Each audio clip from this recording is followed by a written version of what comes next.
Assalamualaikum warahmatullahi wabarakatuh. Ikhwan fil Islam, kaum muslimin dimanapun berada, terutama para jamaah Majelis Taklim Al-Islam. Ini adalah gedung Majelis Taklim Al-Islam. Alhamdulillah berada di areal seluas 2000 meter. Gedung ini sehari-hari digunakan untuk kegiatan taklim, terutama kajian tadabbur Al-Quran. Kita berharap pada tanggal 1 Ramadan nanti gedung ini sudah memiliki atap. Oleh karena itu, para ikhwan fil Islam yang ingin berkontribusi pada pekerjaan atap gedung ini, silakan menghubungi nomor-nomor yang akan dipublikasikan oleh kami. Mari kita raih surga Allah dengan cara menjadi bagian dari penyelesaian pembangunan gedung Al-Islam ini. Terima kasih, jazakumullah khairan katsiran. Assalamualaikum warahmatullahi wabarakatuh.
Jadi jangan dipikir kita bingung, orang Arab lebih bingung lagi. Dari sini saja sudah bisa dibuat kesimpulan kalau yang bikin Nabi Muhammad orang mungkin. Karena dalam tradisi orang berbahasa, Nabi Muhammad kan orang, manusia berbahasa, nggak akan muncul seperti Yasin, Alif, Lam, Ra. Oleh Allah dimunculkan lagi di surat Hud, di tengah-tengah Amul Husni, satu sisi untuk menjawab simpang siur orang-orang Mekah. Sudah tahun berapa Hijriah? Sudah tahun berapa nih kenabian nih? Amul Husni tahun berapa? Tahun 11. 2 tahun lagi mau hijrah ini. Tahun 11. Masih saja mempersoalkan apakah Al-Quran itu benar bikinan Allah atau jangan-jangan bikinan Nabi Muhammad. Dengan membaca Alif Lam Ra selesai sebetulnya. Karena kalau yang membuat Nabi Muhammad nggak akan mungkin muncul model kayak Alif Lam Ra. Itu yang pertama. Yang kedua, kalau kita pikir misal Al-Quran ini buatan Muhammad, bukan buatan Allah, berarti orang lain bisa dong bikin. Maka kata Allah, ya katuran, coba bikin satu surat. Jadi kalau orang-orang Mekah masih saja punya pretensi dugaan bahwa Al-Quran itu bukan bikinan Allah tapi bebisaan bikinan Nabi Muhammad, padahal sudah dibantah Nabi Muhammad tidak punya kompetensi membaca apalagi menulis. Buta aksara kita sebut ummi. Tapi kalau ngotot punya keyakinan ini bikinan Muhammad, berarti bisa dong orang lain bikin. Maka ditantang oleh Allah. Oke, silakan. bikin satu surat. Di tempat lain, nanti muncul di surat itu, bikin 10 surat. Kalau satu surat yang terpendek berapa ayat itu? Yang inaktoina 3 ya. Kok ada yang 6 ayat inaktoina? Ada yang imam inaktoina balik mana sampai sange ayat. Oh kok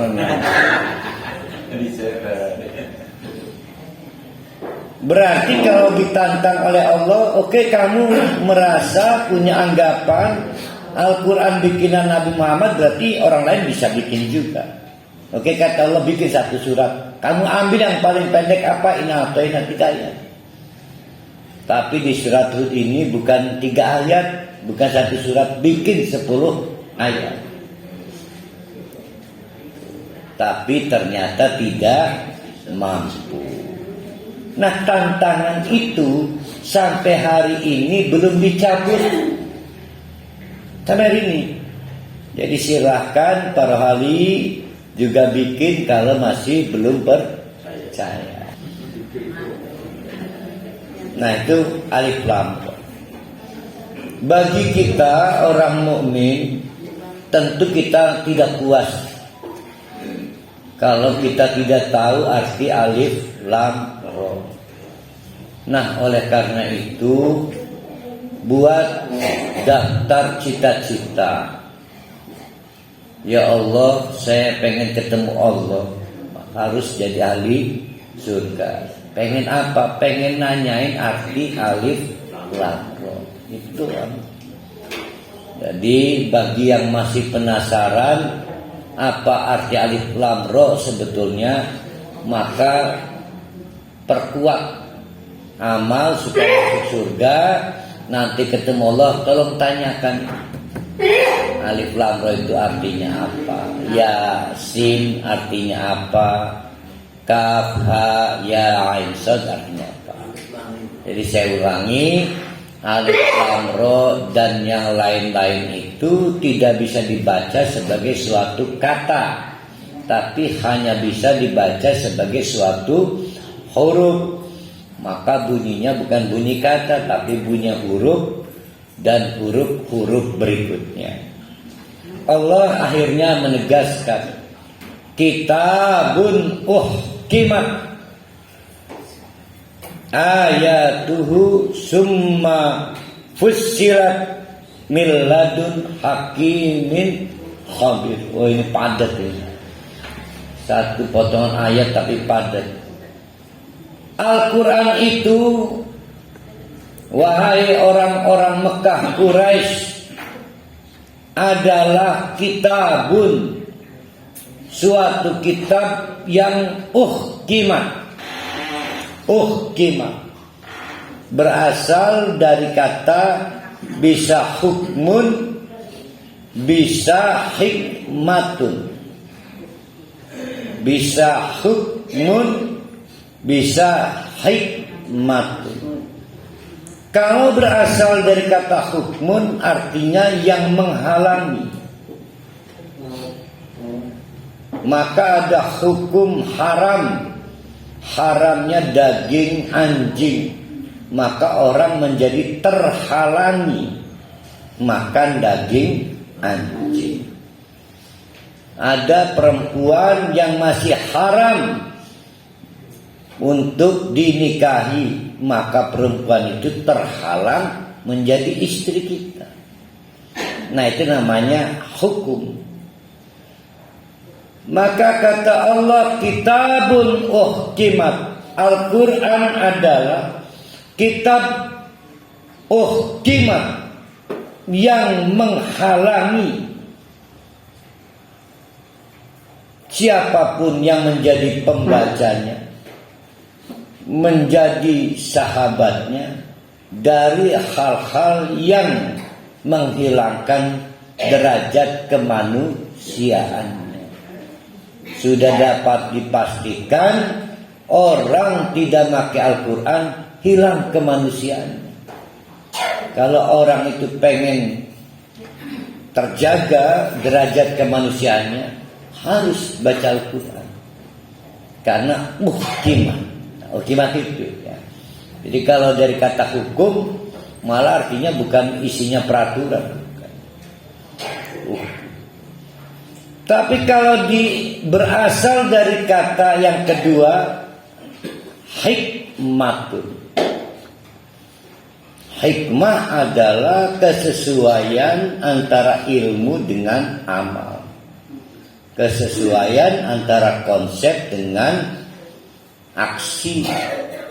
Allah itu maha hakim, maha hikmah.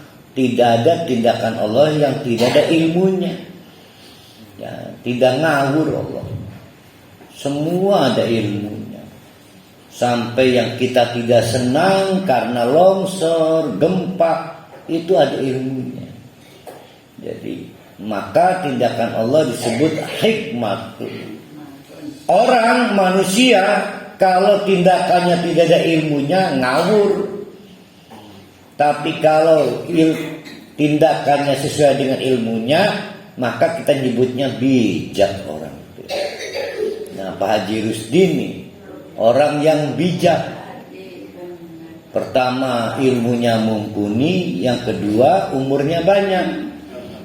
Maka disebut penuh hikmah, wise. Nah, itu hikmah. Maka kitabun uhkimah. Al-Quran adalah kitabun, kitab uhkimat, yang bisa membuat orang sesuai tindakan dengan ilmunya. Kalau orang pengen tindakannya dianggap sesuai dengan ilmu, maka pakailah Al-Quran. Menurut Allah, orang-orang Mekah sampai tahun di mana paman dan istrinya meninggal, membuat duka yang sangat berat bagi Nabi Muhammad. Semua tindakannya ngawur, kayak orang gak punya pedoman dan kompas hidup. Nabi Muhammad diintimidasi, dikatakan tukang sihir, dikatakan orang gila. Sahabat-sahabat terbaik sampai gak mampu memberi makan kepada anak-anaknya. Dikabarkan, dilaporkan, tidak berhenti suara tangis anak-anak dari sahabat-sahabat Nabi yang memutuskan bersyahadat karena tidak ada yang bisa dimakan. Itu orang kafir Quraisy nekat membiarkan anak-anak itu nangis. Nah, itu ngawur, tidak bijak, tidak ada hikmahnya. Maka kalau mereka ingin kembali menjadi manusia, sambutlah Al-Quran ini. Kitabun uhkimah. Nah, itu uhkimah.